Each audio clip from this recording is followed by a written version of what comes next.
நீங்க intermittent fasting இருக்கீங்களா, அதுவும் 16:8 விண்டோல 16 ஹவர்ஸ் நீங்க சாப்பிடாம இருந்து உங்களோட ஃபர்ஸ்ட் பிரேக் பண்ணும்போது என்ன காம்பினேஷன் ஆஃப் ஃபுட் சாப்பிடலாம் அண்ட் என்ன காம்பினேஷன் ஆஃப் ஃபுட் சாப்பிடக்கூடாது அப்படிங்கிற ஒரு 2 தம்ப் ரூலை வந்து நீங்க ஃபாலோ பண்ணிக்கோங்க. ஸோ உங்களோட ஃபர்ஸ்ட் மீல ஒரு கஞ்சி பதத்துல நீங்க சாப்பிடாம இருக்கணும். அதாவது கேழ்வரகு கஞ்சி இல்ல கேழ்வரகு கூழ், அப்படி இல்லைன்னா ஓட்ஸ் கஞ்சி இல்ல ஃப்ரூட்ஸ் சிரல்ஸ், இந்த மாதிரியான கஞ்சி பதத்துல நீங்க ஃபுட்டை வந்து ஃபர்ஸ்ட் மீலா எடுக்கிறீங்க அப்படின்னா அது நல்லா ஹை எனர்ஜியும் கொடுக்கும் அண்ட் ஈஸியா வந்து பிளட் சுகர் லெவல்ல ஸ்பைக் பண்ணி விட்டுரும்.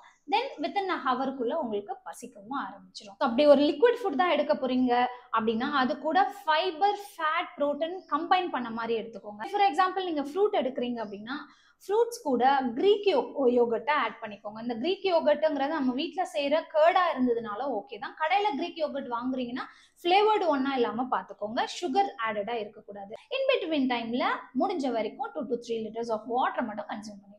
ஸோ இப்படி சாப்பிட்டீங்கன்னா உங்களோட பிளட் சுகர் லெவல் ஸ்டேபிளா இருக்கும், உங்களுக்கு குயிக்கா பசி எடுக்காது, ஒரு நாள் ஃபுல்லா சாட்டைட்டியா ஃபீல் பண்ணுவீங்க. ஸோ இந்த 2 விஷயங்களை தம்ப் ரூலா வச்சுட்டு பண்ணீங்க அப்படின்னா உங்களுக்கு இன்டர்மிட்டன்ட் ஃபாஸ்டிங் அண்ட் சூப்பர் டூப்பரா ஒர்க் பண்ணும்.